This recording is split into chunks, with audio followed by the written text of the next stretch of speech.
Dumaan sa tamang proseso ang pag-aresto kay retired AFP Major General Romeo Poquis kaugnay ng kasong inciting to sedition, gate ng Philippine National Police. Umalma naman ang kampo ni Poquis sa umano'y nalabag na ilang karapatan nito. Ang detalye mula kay Patrick De Jesus.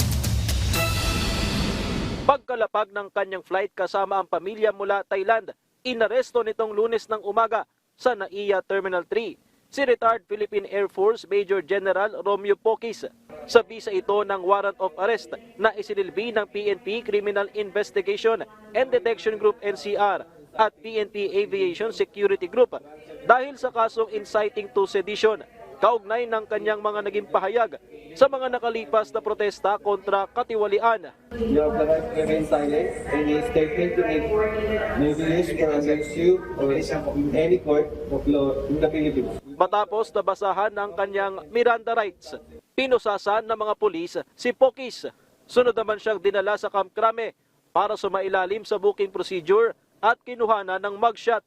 Kaagad ding nagbayad ng piyansa sa Quezon City RTC si Poquis sa halagang 48,000 pesos para pansamantalang makalaya. Sa January 14, itinakda ang arraignment sa kaso, pero para kay Poquis, walang naging mali sa kanyang mga naging pahayag.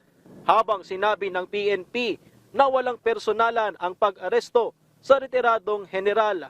Kami lamang ay nagpapahayag ng damdamin, ng matinding puot, galit ng mga tao, katulad ninyo, tulad natin lahat. Tayo ay nag-imbestiga.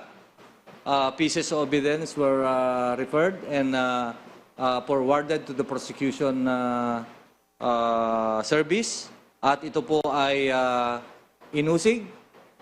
At pagkatapos niyan, finding probable cause, sila po ang nagbigay dito sa ating korte. And then ating korte ay pinanigan itong resolution na ginawa ng ating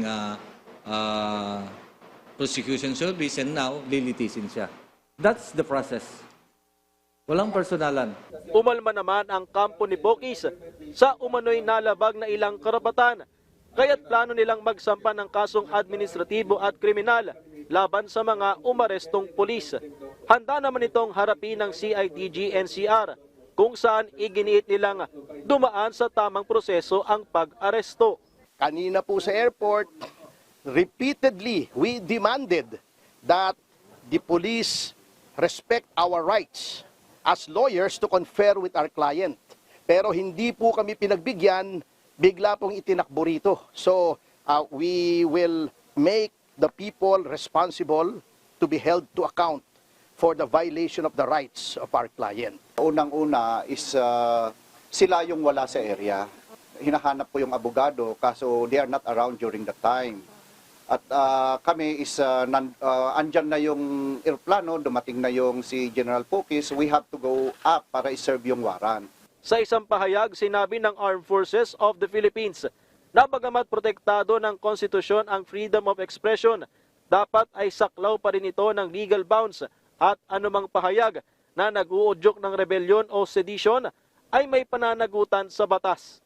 Bilang isang profesional at non-partisan na institusyon, tiniyak ng AFP ang kanilang pagsunod sa constitutional order at pagpapanatili sa kaayusan, kasabay ng panawagan sa lahat na isulong ang kanilang adhikain sa paraang mapayapa at walang nilalabag na batas. Patrick De Jesus para sa Pambansang TV sa Bagong Pilipinas.